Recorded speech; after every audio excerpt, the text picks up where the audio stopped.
Hello everyone. Is this what we're working on today? No, not today. That's our 1954 Plymouth Savoy. And today we're not working on the 49 Studebaker Starlight Coupe either. We're back to working on a little DJ5.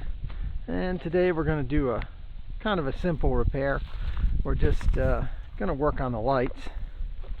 I have some marker lights that aren't working. And the supervisor's here. Hello, baby Lucky. Oh, sweetie. Okay. Here's what we have. Get our light switch here. And the DJ5 has these nice little marker lights up here, but if you look right here, that's where our bulb is going to be. And it's not working. There's our new tail lights that are in here. They are trailer lights. The originals were also trailer lights from the factory, but a little different shape than this. They were oval ones, but you can't get those anymore, so we had to go with the modern ones. Here's what our marker light should look like. So we know we're getting juice to the rear wiring harness. So let's get into it. Let's see what we got. There's the back. It is a real Jeep. Made by Kaiser Jeep, 1970. Okay, we'll just open her up here. See if that catches. Alrighty. Put a few things down. Now, let's see what we got. Up here in the corner, there's a little rubber socket. We just twist that, take it out. And there's our peanut bulb. Let's wiggle it a little. Any joy? Nope. Just gonna take that out. Let's see. Might still be good actually. But I bet what is not good is this socket. And if we look in there, kind of grungy. So I've got my fiberglass pencil, handy little thing. You can get them on Amazon all day long. And I'm going to clean those contacts. And I'm going to use some fine grit. I think this may even be like 1,000 grit sandpaper. Fold that up in there and try and clean those contacts. See if we can get a little bit of light in there. I'll check right back in a minute. Okay folks, here's what I ended up using. This is the sandpaper I was using. Actually, that fine stuff didn't work out. I used 150 grit, and actually that cleaned up the contacts a lot better. And all I did on this, let me get this in the camera here. You must be quite frustrated with me. Well, here's our, I'll bring that up in the light. Great facilities here. So all I did was folded this stuff up, and then let me get this end of it. Just kind of work it down in between these contacts.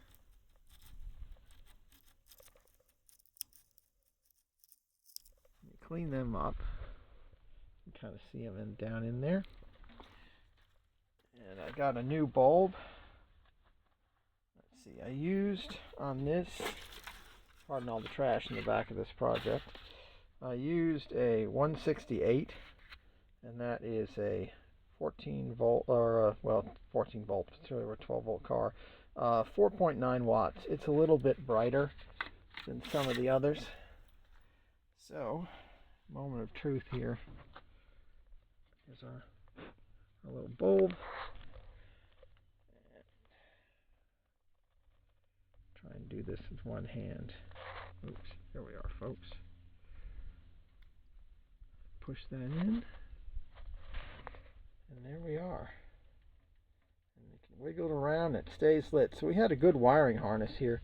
Just corrosion. This is a 1970 vehicle, and it's been outside, I'm sure, its whole life. I had it inside storage when I had a little place for it. You'll see we are between storage right now. That's why I'm working outside. But we insert this gently into this little receptacle, where it should line up with a plus. Oop. There we are, camera. Do that a little bit better. See, we put this in here, twist it a bit, and she's in there. Now let's go take a look outside. Yay! See, there's our little light. Much nicer. So, still have one more to do. The front ones on this guy, they are illuminated as well, not just a reflector. You got a reflector over in this portion. Hello, baby Lucky. How are you, baby? Supervisor Kitty. There's our illuminated portion. And of course, we've got our front marker lights on. A little hard to tell in this light, but they are on. They are on in there. Okay, so I got one more to do, and that's our marker light repairs. These have independent grounds, so that's kind of nice. And gonna do a lot more on this. I do not have turn signals that are working currently.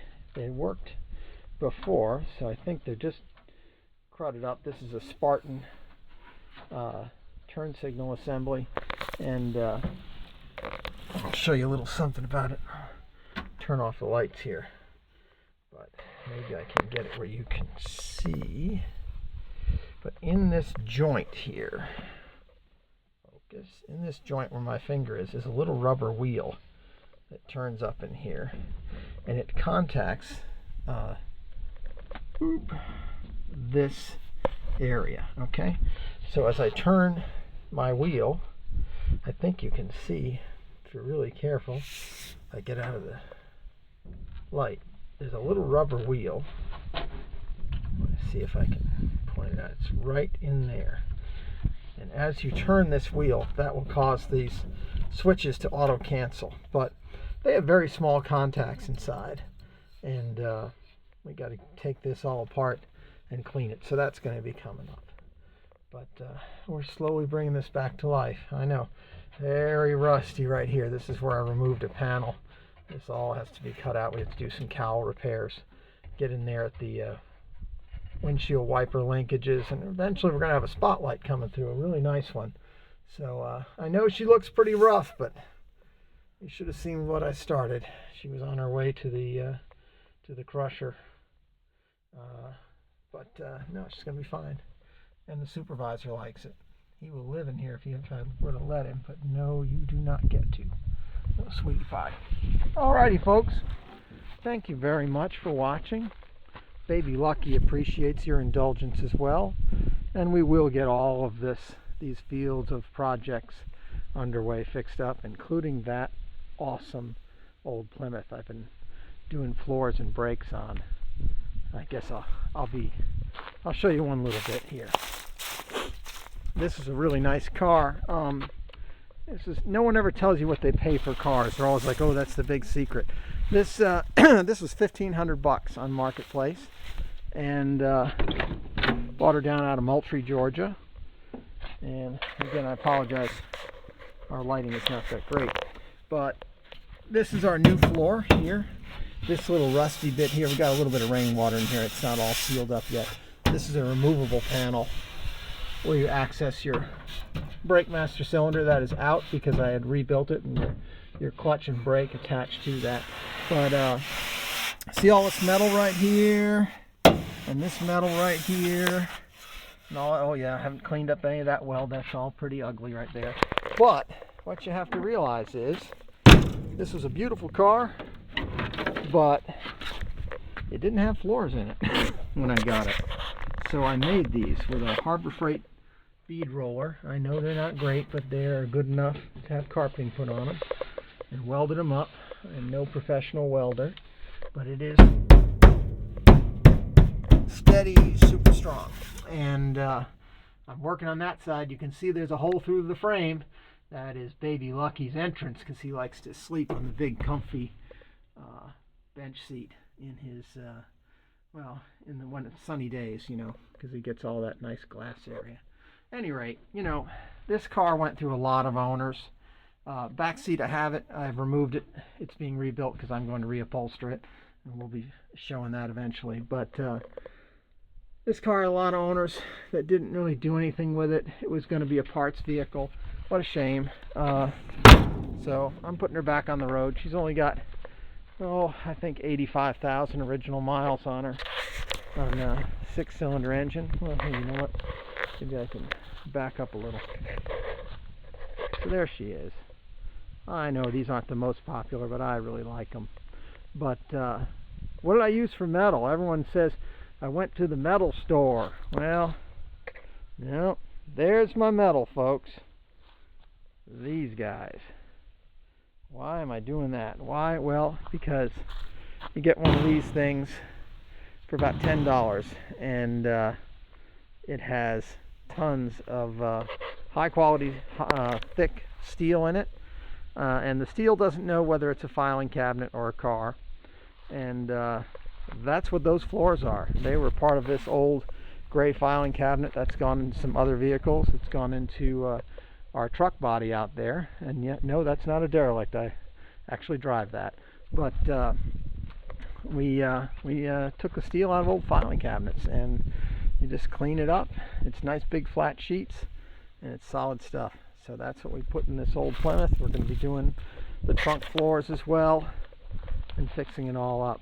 So all these vehicles are in various repair states, and most of them, not all, but most of them were pulled out of junkyards or on the way to the junkyard, unfortunate circumstances, that kind of thing. So, you know, it just goes to show these, if you're willing to do the hard work and put the sweat equity into it, you can fix this stuff up without spending an absolute fortune. I mean, that's proof of this. So this is going to be a really fun little car when we're all done with it. It's got a long way to go, but we're going to get there. At any rate, I've rambled on for long enough. Thanks, folks, so much for watching. And I'm new to all this, but we'll have some more videos as I go along, and I'll do more complicated stuff than the light bulbs things. But sometimes not everybody knows the simplest stuff. Thank you, baby Lucky. As you see, if there's an open door, the supervisor's going to find it. Okay, thanks, sweetie. All right, thanks so much for watching. Bye. Okay, the light is not so great here. Sorry about that, folks. But there are 4 little contacts in there that pinch this thing, and they are pretty grungy. So let's try and clean those with a fiberglass pencil. Okay, everyone. I just wanted to show you a little bit of progress. Now let's see if we can get you in the light just right. You can see the upper and lower contacts on this side kind of shining in that hole a little bit. We cleaned them with the pencil, and this pencil here, I'll try and show it a little more clearly if I can. Focus. Oh, please focus. Well, you can see the little brush tip at the end of that metal cylinder, and this is just a little bit of fuzzy stuff, and you turn the bottom here and it comes out. And doing this one-handed is probably not the best. Let's see.